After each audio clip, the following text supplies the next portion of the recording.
10वीच्या मराठी माध्यमाच्या गणित भाग 2 त्यातील पहिल्या प्रकरणातील जे मुख्य प्रमेय आहे ते प्रमाणाचे मूलभूत प्रमेय आहे. हे प्रमेय सोपे आहे, पण तरी पण त्यातली काही महत्त्वाच्या काही संकल्पना आहेत त्या नीट समजून घेण्यासाठी हे मी तुम्हाला सांगत आहे. पहा, प्रश्न काय पहा. त्रिकोणाच्या एका बाजूला समांतर असणारी रेषा. रेषा कशी आहे? त्रिकोणाच्या एका बाजू समांतर आहे. त्याच्या उरलेल्या बाजूंना भिन्न बिंदू छेद असेल तर ती रेषा त्या बाजूंना एकाच प्रमाणात विभागते हे सिद्ध करा. असा फक्त आपल्याला प्रश्न असा असणार आहे. ते आपल्याला आकृती काढून देणार नाहीत. आकृती आपण आपल्या काढायची आहे. पुढच्या सगळ्या गोष्टी आपण लिहायच्या आहेत. फक्त असा प्रश्न आपल्याला देणार आहेत. तर आकृती पहा कशी होईल. पहा इकडे हा. त्रिकोणाच्या एका बाजूला समांतर असणारी रेषा. मग आता पहा बरे, समजा हा एक त्रिकोण आहे. समजा त्रिकोण ABC हा एक त्रिकोण आहे. त्रिकोणाच्या एका बाजूला समांतर असणारी रेषा. एका बाजूला समजा आपण म्हणू ह्या बाजू समांतर किंवा ह्या बाजूला किंवा ह्या बाजूला, कोणत्या एका बाजू समांतर. त्याने काय आपण सांगितलं ना की ह्याच बाजू समांतर म्हणून. त्रिकोणाची बघा नीट, त्या त्रिकोणाच्या एका बाजूला समांतर असणारी रेषा. एका बाजूला म्हणजे ती बाजू ही पण होऊ शकते, ही पण होऊ शकते आणि ही पण होऊ शकते. समांतर असणारी रेषा, समांतर असणारी मग हिला समांतर रेषा आहे. मग ती रेषा अशी होऊ शकते, अशा समांतर रेषा होऊ शकतात. ही बाजू असेल तर त्या रेषा अशा समांतर होऊ शकतात. ही बाजू असेल तर रेषा अशाही समांतर होऊ शकतात. अशा समांतर रेषा होऊ शकतात. पण त्याची पुढची अट काय आहे? त्रिकोणाच्या एका बाजूला समांतर असणारी रेषा त्याच्या उरलेल्या बाजूंना म्हणजे समजा हिला समांतर असेल तर ह्या दोन बाजू उरल्या, हिला समांतर असेल तर ह्या दोन बाजू उरल्या, आणि हिला समांतर असेल तर ह्या दोन बाजू उरल्या. मग जी बाजू आहे समांतर धरलेली त्यातून ज्या दोन बाजू उरल्या त्या बाजूंना भिन्न बिंदू छेदत असेल, भिन्न बिंदू छेदत असेल म्हणजे ती रेषा अशी आहे. समजा ही बाजू आहे, त्याला ही समांतर रेषा आपण काढलेली आहे. तर ही रेषा कशी आहे? त्याच्या उरलेल्या बाजूंना दोन भिन्न बिंदू छेदते. मग ती रेषा ही आपण गृहीत धरायची नाही. तसेच ती रेषा अशी पण होऊ शकते समांतर, सी मधून जाणारी, ती पण रेषा घ्यायची नाही. तर हिला समांतर असणारी रेषा उरलेल्या बाजूंना दोन भिन्न बिंदू छेदते. म्हणजे ही बाजू असेल तर ही रेषा होणार, ही बाजू असेल तर अशा समांतर रेषा आहेत. ती उरलेल्या म्हणजे ही रेषा असेल तर उरल्या कोणत्या बाजू? ह्या दोन बाजू, ह्यांना समांतर रेषा होणार, अशी रेषा होणार. आणि ही असेल, हिला समांतर असेल तर उरल्या बाजू ही अशी होणार, अशी समांतर रेषा होणार. म्हणजे ह्या बाजूला ही रेषा होईल, ह्या बाजूला ही रेषा होईल आणि ह्या बाजूला ही रेषा होईल. अशा त्या रेषा काय होतील? समांतर पण होतील आणि उरलेल्या दोन बाजूंना भिन्न बिंदू त्या छेदतील. मग आता आपण तिन्हीच्या तिन्ही बाजू घेण्यापेक्षा एक कोणती पण बाजू घ्यायची, एक कोणती बाजू घ्यायची की त्या बाजूला ती रेषा समांतर पण पाहिजे आणि उरल्या दोन बाजूंना दोन भिन्न बिंदू छेदले पाहिजे. समजा असा आपण त्रिकोण काढला. पहा ABC हा आपण त्रिकोण काढला. आपण नाव कोणते पण देऊ शकतो. त्रिकोण ABC काढला. आपण समजा BC ला समांतर रेषा आहे, अशी रेषा. तर ही रेषा येतं भिन्न बिंदू छेदते PQ. रेषेला आपण नाव देऊ LM कोणतं पण नाव द्या. नाव द्या कोणतं पण द्या त्या रेषेला. BC आली, PQ रेषा आली. आता बघा बरं, त्यांनी सांगितलं अटी पाळतं का नाही बघा आता. पहा, त्रिकोणाच्या एका बाजूला समांतर असणारी रेषा त्याच्या उरलेल्या बाजूंना भिन्न बिंदू छेदते. तर ती रेषा त्या बाजूंना एकाच प्रमाणात विभागते. याचा अर्थ काय बघा, ती रेषा त्या बाजूंना एकाच प्रमाणात विभागते. म्हणजे कसं, ही जी बाजू आहे AB त्याला ही रेषा P बिंदू छेदते. मग त्यांचं प्रमाण कसं होणार? AP ला PB ते प्रमाण, आणि इकडे काय होणार आहे? AQ ला QC. तर त्यांचं म्हणणं की AP ला PB हे जे उत्तर आहे ना, तेच उत्तर AQ ला QC येतं. म्हणजे ह्या दोघांचं प्रमाण जे आहे तेच ह्या दोघांचं आहे. ह्या दोघांचं जे गुणोत्तर येईल तेच ह्या दोघांचं आहे. म्हणजे AP आणि PB यांचं गुणोत्तर आणि AQ आणि QC यांचं गुणोत्तर सेमच आहे असं आपल्याला सिद्ध करायचं आहे. मग आता आपण पक्ष लिहायचं आधी. पक्ष काय होणार? त्रिकोण ABCच्या बाजू BC ला रेषा L कशी आहे? समांतर आहे. मग आपण असं म्हणायचं, त्रिकोण ABCच्या बाजू BC ला रेषा L समांतर आहे व ती बाजू AB व बाजू AC यांना अनुक्रमे बिंदू P व Q मध्ये छेदते. कुठे छेदते? बिंदू P व Q मध्ये छेदते. पहा, त्रिकोण ABCच्या बाजू BC ला रेषा L समांतर आहे आणि ती बाजू AB ला P मध्ये आणि बाजू AC ला Q मध्ये छेदते. AB व AC ला अनुक्रमे बिंदू P व Q मध्ये छेदते. साध्य आपल्याला काय साध्य करायचं? पाहता नीट. साध्य आपल्याला काय करायचं माहिती का? ह्या दोघांचं प्रमाण आणि ह्या दोघांचं प्रमाण सारखंच आहे. म्हणजे AP छेद PB बरोबर AQ छेद QC हे सिद्ध करायचं आहे. AP छेद PB बरोबर AQ छेद QC हे ध्यान ठेवायचं. म्हणजे हा नियम पण आहे. म्हणजे आपलं जे प्रमेय असतं ना ते प्रमेय सिद्ध करायला पण विचारतात आणि त्याच प्रमेयाच्या आधारे आपल्याला गणित पण विचारतात. म्हणजे आपल्याला AP छेद PB बरोबर AQ छेद QC याला म्हणतात प्रमाणाचे मूलभूत प्रमेय. त्याच्या आधारे आपल्याला गणित पण विचारतील. म्हणजे 1 2 3 4 बाजू आहे की नाही, या 4 पैकी आपल्याला कोणत्या पण 3 देतील आणि चौथी बाजू विचारतील. म्हणजे 1 2 3 4 ह्या 4 तुकड्यांच्या पैकी कोणते पण 3 तुकडे आपल्याला देतील आणि चौथ्या तुकड्याची लांबी आपल्याला विचारतील. त्यासाठी हा नियम वापरायचा. कोणता? AP भागिले PB AQ भागिले QC. AP छेद PB बरोबर AQ छेद QC. मग ह्याच्यामध्ये काय करायचं? आपण ज्या कोणत्या संख्या दिल्या असतील तिथं उदाहरणामध्ये, याच्यात नाही, उदाहरणामध्ये ज्या संख्या दिल्या असतील त्या भरायच्या आणि मग पुढचं गणिताच्या नियमाने क्रिया करून उत्तर काढायचं. पण आता आपल्याला काय करायचं? हे सिद्ध करायचंय. कोणतं? की AP छेद PB बरोबर AQ छेद QC. तर इथं आपल्याला सिद्धता लिहिण्यापूर्वी रचना करायची आहे. रचना आपल्याला कोणती रचना माहिती का?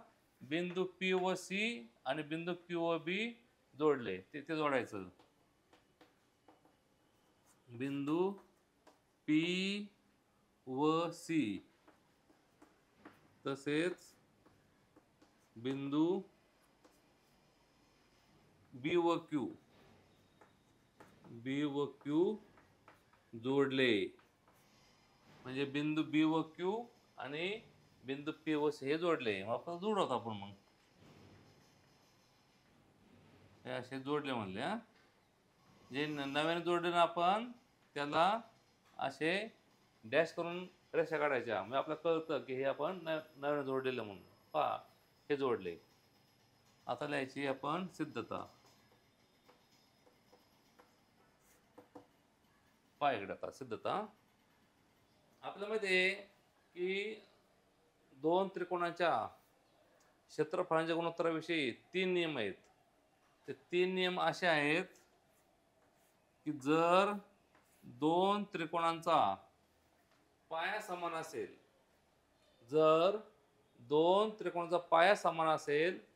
तर त्यांच्या क्षेत्रफळांचे गुणोत्तर हे त्यांच्या उंचीच्या गुणोत्तरा एवढे असते.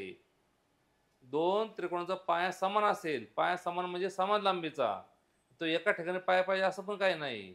लांब लांब जर दोन त्रिकोण असले आणि त्यांच्या पायाची लांबी जर समान असली तर त्या त्रिकोणाच्या क्षेत्रफळाचे गुणोत्तर हे त्यांच्या उंचीच्या गुणोत्तर एवढे असते.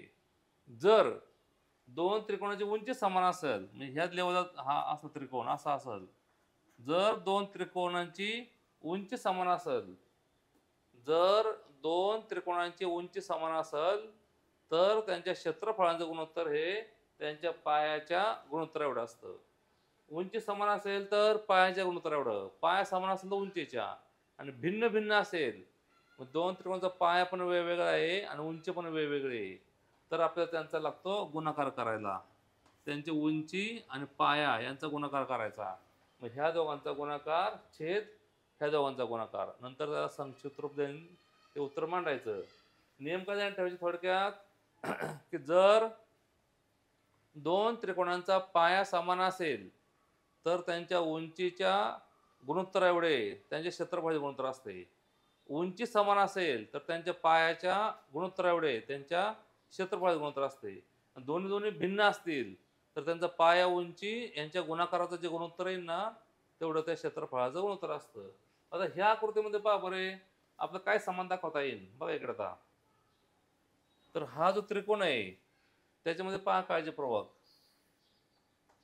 हा त्रिकोण आपण घेतला, AP बाजू असलेला त्रिकोण घेतला आपण APQ. आपल्याला काय सिद्ध करायचंय, AP छेद PB बरोबर AQ छेद QC हे आपल्याला सिद्ध करायचंय. मग AP बाजू असलेला त्रिकोण आपण AP घेतला आणि PB बाजू आहे PB, पहा इकडे नीट, AP बाजू आहे ना AP, मग AP बाजू असलेला त्रिकोण कोणता होणार आहे, APQ. त्रिकोण निवडायचे कसे बघा नीट, केवळ प्रमेय पाठ करून उपयोग नसतो. काय काय विद्यार्थी काय करतात, अक्षरासहित सगळे पाठ करतात पण त्याचा काय उपयोग होत नाही. जर त्यांनी एखादं अक्षर बदलून दिलं तर संपलं. मग त्यापेक्षा आपल्याला स्वतःला आत्मसात केलं पाहिजे. ते कसं आहे ते AP, मग AP बाजू असलेला त्रिकोण कोणता होणार, AP बाजू असलेला APQ. आणि PB पाणी PB होय, PB बाजू असलेला त्रिकोण. आता पहा बरे PB बाजू असलेले त्रिकोण कोणकोणते बघा, बघा नीट. PB ही जी बाजू आहे ना त्याचे दोन त्रिकोण आहेत बघा, हा कोणता PBQ हा पण त्रिकोण आहे, PBQ हा पण त्रिकोण आहे आणि PBC हा पण त्रिकोण आहे. PB बाजूचा त्रिकोण बघा PBC पण आहे आणि PBQ हा पण त्रिकोण आहे. तर त्यातला आपण कोणता घ्यायचा, तर APQ बाजू आहे ना याला जोडून असलेला त्रिकोण घ्यायचा. या बाजूला कोणता, हा त्रिकोण घ्यायचा PBQ हा घ्यायचा. पहा मग ह्या क्षेत्रफळाला हे क्षेत्रफळ जोडून आहे, हे वरचं क्षेत्रफळ APQ आणि हे क्षेत्रफळ मध्ये गॅप आहे. मग आपण काय करायचं, ह्या त्रिकोणाला जोडून जे क्षेत्रफळ आहे ते दोन त्रिकोण घ्यायचे, हा एक घ्यायचा आणि हा त्रिकोण घ्यायचा, असे दोन त्रिकोण घ्यायचे. पहा हे दोन त्रिकोण म्हणजे कोणकोणते, त्रिकोण APQ आणि त्रिकोण BPQ. ह्याच्यामध्ये पहा बरे त्रिकोण APQ आणि BPQ याच्यातली एक महत्वाची संकल्पना पहा. तर जर दोन त्रिकोण हे एकाच पायाच्या रेषेवर असतील आणि त्यांचा शिरोबिंदू समान असेल, त्यांचा शिरोबिंदू समान असेल असे असतील.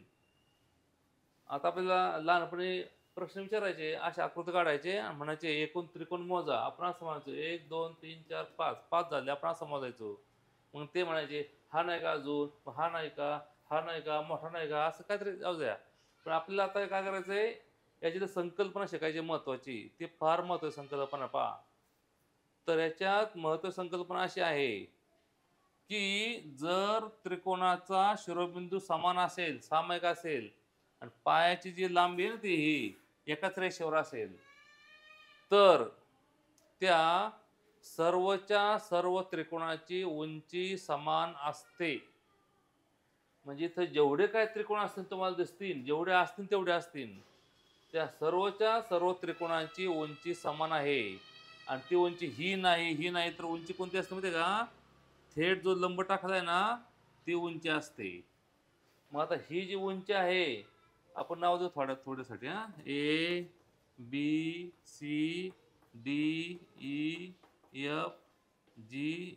पहा तर ही जी उंची आहे ना तर ती उंची फक्त त्रिकोण AEF ची नाही, तर जेवढे त्रिकोण आहेत सर्वच्या सर्व त्रिकोणाची तीच उंची आहे. कोणती? AH हीच उंची आहे. कारण उंची तिरकस नसते. उंची फक्त काय असते? शिरोबिंदूतून पायाच्या रेषेवर, पायावर नव्हे, शिरोबिंदूतून पायाच्या रेषेवर टाकलेला लंब म्हणजे उंची असते. आता पायाच्या रेषेवर का म्हटलंय ते पहा त्याचं कारण. हा त्रिकोण आपण घेतला, त्याचा पाया BD आहे. तर आता एखाद्याला असं वाटणार की पाय BD म्हणलं उंची अशी अशी कुठेतरी होईल, पण उंची तिरकस नसते. उंची पायाच्या रेषेवर असते. म्हणजे ह्या रेषेवर उंची ते पायाचा जो रेषाखंड आहे, हा ही बाजू, त्याच्या बाहेर उंची जाऊ शकते. जर विशाल कोण त्रिकोण असेल तर उंची ही बाहेर जाते. म्हणजे त्रिकोण ABD याची उंची पण हीच, त्रिकोण ADE त्याची उंची पण हीच, त्रिकोण AFG त्याची उंची पण हीच, त्रिकोण ABC त्याची पण उंची तीच. सर्व त्रिकोणाची हेच उंची आहे. त्रिकोण AGC असला तर तीच उंची असते पायाच्या रेषेवर असल्यामुळं. त्यामुळे आता ही संकल्पना आपण इथे वापरायची. आता ही संकल्पना इथे वापरायची. आपल्याला असं वाटतं की त्रिकोण APQ आणि त्रिकोण BPQ यांची उंची PQ आहे. तसं नाही, यांची उंची PQ नाही, हे ध्यान ठेवा. त्रिकोण APQ आणि त्रिकोण BPQ ज्यावेळेस आपण लिहितो किंवा वाचतो आणि म्हणतो हे दोन समान उंचीचे त्रिकोण आहेत, पण ते समान उंचीचे असले तरी PQ मात्र त्याची उंची नाही. ते उंची आपल्याला दिसत नाही. ती उंची आपल्याला जर काढायचे म्हणलेच तर ह्या Q बिंदूतून आपल्याला AP वर असा लंब काढावा लागणार आहे असा, आणि ती त्याची उंची होणार आहे. आपल्याला Q बिंदूतून AB रेषेवर लंब काढावा लागणार आहे, ती त्यांची उंची असणार आहे. आणि जरी त्रिकोण हा BPQ असला तर उंची त्याच्या बाहेर जाऊ शकते. उंची ही त्या पायाच्या बाहेर जाऊ शकते. त्यामुळे ध्यान ठेवा, त्रिकोण APQ आणि त्रिकोण BPQ हे पाया त्यांचा एकच आहे, म्हणजे एकाच रेषेवर पाया आहे, त्यांचा शिरोबिंदू समान आहे, त्यामुळे त्यांची उंची समान आहे. परंतु PQ मात्र उंची म्हणायचं नाही. PQ ही त्यांची सामायिक बाजू म्हणता येईल, पण उंची म्हणता येणार नाही. मग आपण काय करायचं? हा त्रिकोण आणि हा त्रिकोण हे दोघं कसे आहेत? समान उंचीचे त्रिकोण आहेत. पण पुन्हा एकदा ऐका, समान उंचीचे आहेत, पण PQ ही उंची नाही, त्यांची उंची अशी आपल्याला काढावं लागणार. पहा, तर हे दोन त्रिकोण समान उंचीचे असल्यामुळे त्यांच्या क्षेत्रफळाचे गुणोत्तर त्यांच्या पायाच्या गुणोत्तर एवढे असते. पहा आता, हा त्रिकोण त्रिकोण APQ व त्रिकोण BPQ हे समान उंचीचे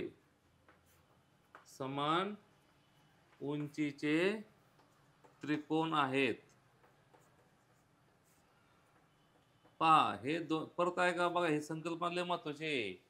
हे दोन त्रिकोण समान उंचीचे का आहेत ते पहा, की त्या दोघांचा शिरोबिंदू समान आहे, पायाची रेषा एकच आहे, त्यामुळे ते दोन त्रिकोण समान उंचीचे आहेत. म्हणून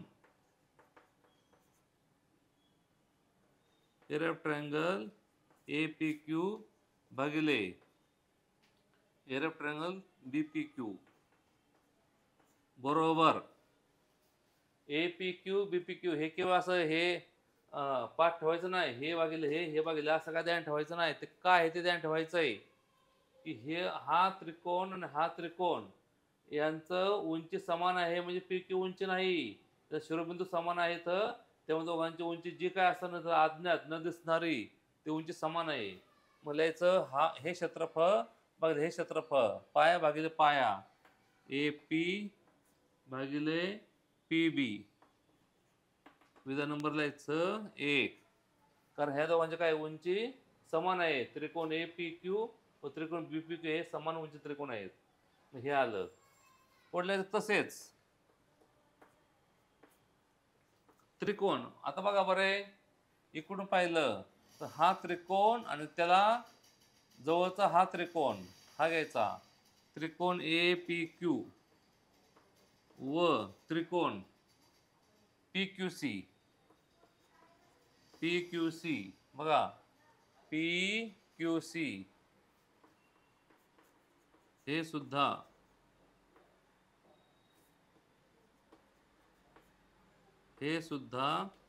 समान उंचीचे त्रिकोण आहेत. पहा, त्रिकोण ए पी क्यू व त्रिकोण पी क्यू सी हे सुद्धा समान उंची त्रिकोण आहेत. हे प्रमेय असलं पाठवड करायचं नसतं, हे आपल्या मनात लिहायचं असतं, आपल्या भाषेत लिहायचं असतं. आपलं काय म्हणायचं ते त्यांना स्पष्टपणे सांगायचं असतं.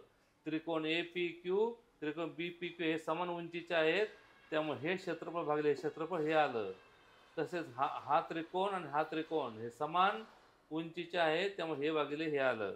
आपण लिहायचं मग area triangle A P Q भागिले area triangle P Q C बरोबर पा A P Q P Q C. इकडून पाहिलं बघा बरे, याचा पाया ए क्यू, याचा पाया क्यू सी होणार. इथलेच ए क्यू छेद क्यू सी. उदाहरण नंबर काय आलं 2. पा हे दोन उदाहरण समजली. पा की हा त्रिकोण आणि हा त्रिकोण हे समान उंचीचे आहेत, त्यामुळे क्षेत्रफळाचे गुणोत्तर म्हणजे पाया आणि पाया, पाया भागिले पाया. दुसऱ्याचं पण क्षेत्रफळ भागिले क्षेत्रफळ, पाया भागिले पाया. विधान नंबर 1 आलं, 2 आलं. आता आपण विधान नंबर 3 लिहूया. पहा तिसरं विधान द्यायचं आता. पहा एवढं आपल्याला समजलंय. मग हे मी काय करतो, पुसून टाकतो, इकडे जागा होईल आपल्याला.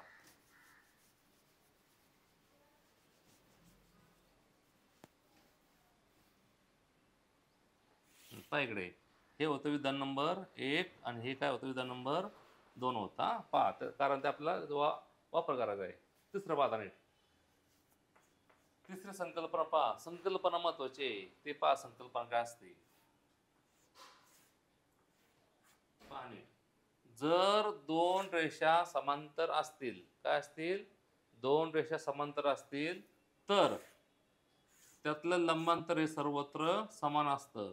त्यामुळे तुम्ही असे किती त्रिकोण तयार केले, कितीही तुम्ही असे त्रिकोण तयार केले, असे तुम्ही किती त्रिकोण करा की पाया समान ठेवा आणि उंची पुढे असं घ्या, तर हे जे दोन त्रिकोण होतात ना, ते सर्वच्या सर्व त्रिकोण समान क्षेत्रफळाचे असतात. सर्व चौकोन, सर्वच्या सर्व हे त्रिकोण, हे सर्वच्या सर्व त्रिकोण हे समान क्षेत्रफळाचे होणार. मग तुम्हाला जेवढे काय त्रिकोण दिसतात खाली असे, हा पाया असलेले वरती बिंदू असलेले सर्व त्रिकोण हे समान क्षेत्रफळाचेच असणार. पहा कसं ते, नीट पहा इकडे, नीट पहा इकडे. पहा हा त्रिकोण आणि हा त्रिकोण, या दोन्ही त्रिकोणाचं क्षेत्रफळ समान असणार. तसेच इथे एक बिंदू घेतला म्हणजे असा त्रिकोण काढला, तर हा त्रिकोण आणि हा त्रिकोण यांचं पण क्षेत्रफळ समानच. इथं बिंदू घेतला, ह्या संकल्पना नीट समजून घ्या. असे आपण कितीही त्रिकोण काढले, कितीही, तर तुम्हाला हा पाया असलेले आणि वरचा शिरोबिंदू ह्या रेषेवर असलेले सर्व त्रिकोण कुठेही या, कुठेही फक्त वरचा बिंदू इथं पाहिजे, तर ते सर्वच्या सर्व त्रिकोणांची क्षेत्रफळे समान होणार. म्हणजे हा त्रिकोण असला, हा बिंदू घेतला, हा बिंदू घेतला, सर्व क्षेत्रफळे समान असणार. कारण पहा, पाया समान आहे, उंची समान आहे, क्षेत्रफळ समान असणार.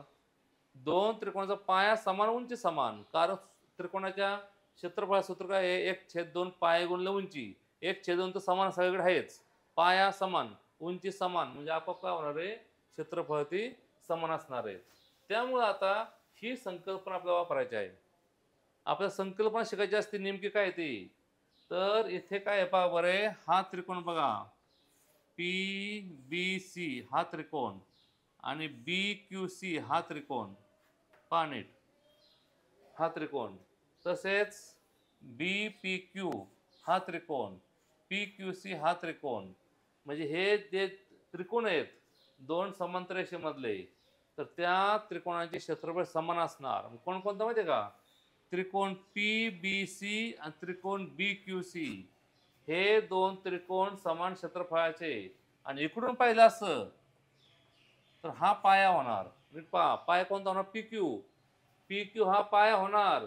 आणि PQ पाया असला ना की हे दोन क्षेत्रफळ समान असणार, कारण दोघांचा शिरोबिंदू हा एकाच रेषेवर आहे, असं आहे. त्यामुळे आपण सांगू शकतो की हे दोन त्रिकोण समान आहेत आणि हे पण समान आहेत. कोणते? BPC आणि BQC. आता लिहायचे कोणते आपल्याला बघा आता नीट. APQ समान आहे. BPQ BPQ आणि PQC हे लिहायचे आहेत. आपल्याला ह्या बाजूने पाहायचंय, हे इथे पहा, ह्या बाजूने हा पाया होणार आणि हे दोन त्रिकोण समान होणार आहेत. का समान होणार? पहा नीट. नुसतं पाठ करून उपयोग नाही, ते आपल्याला कळलं पाहिजे नेमकं की हे समान का असतं. तर पाहायचं नीट. जर आपण ह्या बाजूने पाहिलं की हा पाया घेतला तर हा त्रिकोण आणि हा त्रिकोण या दोघांचे क्षेत्रफळ समान होणार. आणि इकडून पाहिलं आपण, हा पाया घेतला तर हा त्रिकोण बघा नीट, हा आणि हा त्रिकोण यांचे क्षेत्रफळ समान होणार. म्हणजे का? त्यांचा पाया समान आहे आणि इकडं उंची पण समान आहे. उंची समान म्हणजे त्या दोन रेषा समांतर असल्यामुळे उंची समान आहे. उंची समान पण दिसत नाही, पण त्या दोन रेषा कशा आहेत? समांतर आहेत. त्यामुळं सर्वत्र लंबांतरे समानच आहे. त्यामुळे त्यांची उंची कशी समान होणार आहे. आता हे समांतर म्हणजे नुसतं इथपर्यंत थांबलं नाही, हे असं अमर्याद असतं. या रेषा अमर्याद असतात. मग जर आपल्याला ह्या त्रिकोणाची उंची काढायची असली, खरोखर उंची काढायची आपल्याला, तर ती उंची अशी ह्या साईडला येणार. आणि याची उंची काढायची असली, कोणाची? ह्या त्रिकोणाची उंची, तर उंची ही ह्या साईडला येणार आणि हे अंतर समान म्हणजे उंची समान होणार आहे. म्हणजे ज्यावेळेस आपण असं लिहितो की त्रिकोण BPQ आणि त्रिकोण PQC समान उंची त्रिकोण आहेत, फक्त विद्यार्थ्यांना वाटतं समान उंचीचे आहेत, आपलं काय नाही कुठं का सांगते, पण समान उंचीचे काय येतात ते नीट पहा. की हा त्रिकोण जो आहे ना एवढा, आपण नाव देऊ आपण ABCD. त्रिकोण ABD त्याचा पाया आला AB, उंची मात्र इकडे होणार. D ही त्याची उंची होणार, बाहेर होणार. आणि त्रिकोण ABC याचा पाया ABच, पण उंची याची CF इकडे होणार आहे. पहा, म्हणजे ABD या त्रिकोणाचा पाया AB आहे, पण उंची कुठे आली? बाहेर इकडे आली, कारण तो विशाल कोण त्रिकोण आहे. पाया इकडे आला, पाया हा आला, उंची ही आली. ह्या त्रिकोणाचा पाया AB, उंची तिकडे आली. पण DE आणि CF हे समान अंतर आहे, समान. कारण का? ते दोन रेषा समांतर आहेत. समांतर रेषा म्हणजे नुसते रेषाखंड समान असले म्हणजे तेवढं ते संपत नाही, त्या अमर्याद रेषा असतात. त्यामुळे हे दोघं समांतर म्हणले म्हणजे हे किती वाढवलं तर ते समांतर असतं. त्यामुळे त्यातलं अंतर समान आहे. त्यामुळे ही संकल्पना नीट समजून घ्या की हे दोन त्रिकोण समान उंचीचे का आहेत. कोणते? त्रिकोण PQC आणि त्रिकोण BPQ हे समान उंचीचे का आहेत? कारण त्या दोन समांतर रेषा आहेत आणि त्यातली उंची जी आहे ते लंबांतर समान आहे. म्हणजे लंबांतर म्हणजे उंची पण समान आहे. त्याचा पाया पण कसा आहे? समान आहे. समान पाया आणि समान उंचीचे दोन त्रिकोण आहेत. मग ते आपण उल्लेख करायचा कसा? असं म्हणायचं, रेषा PQ समांतर काय आहे? बाजू BC. रेषा L म्हणजेच रेषा PQ.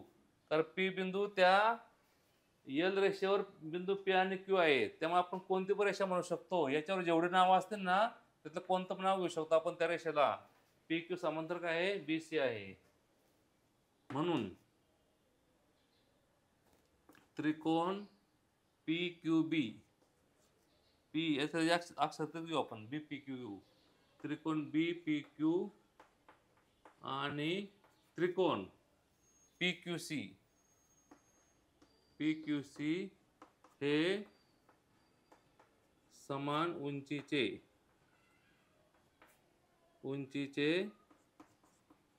त्रिकोण आहेत व त्यांचा पाया कोणता? PQ आहे. त्यांचा पाया PQ हा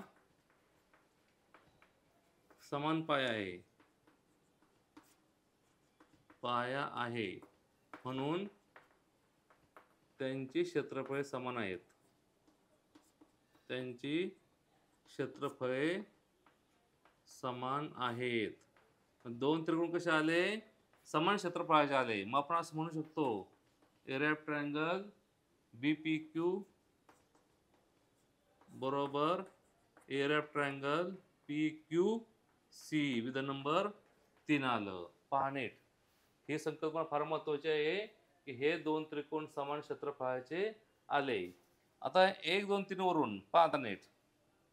1 मध्ये काय म्हटलंय? हे बी मध्ये हे. आता ह्याच्यामध्ये बघा बरे, APQ समान आहे आणि BPQ आणि PQC ह्याच्यात समान आहे. मग आपण डायरेक्ट असं म्हणायचं 1 2 व 3 वरून 1 2 3 वरून तिघांचा विचार केला तर काय होईल? डायव्हर्ल समान होणार. पहा समान आहे की नाही? APQ BPQ आणि PQC हे समान दिसत नाही पण ते समान आहे.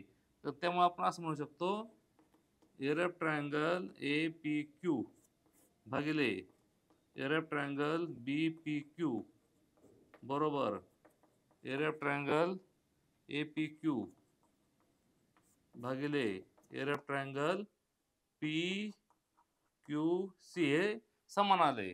पहा हे APQ आणि BPQ बरोबर काय आले? APQ आणि PQC कसे आले? समान आले. मग आता बघा बरे, APQ भागिले BPQ त्याचं उत्तर काय आहे? AP छेद PB आणि APQ भागिले PQC त्याचं उत्तर काय आहे? AQ छेद QC. हे कशावरून लिहायचं? 1 व 2 वरून दोन्हीत पहा आपण हे समान असल्यामुळे हे देऊन टाकलं. तर हे असं प्रमेय आहे, ते स्वतः नीट आत्मसात करा, स्वतःच्या हाताने स्वतःच्या बुद्धीने लिहा.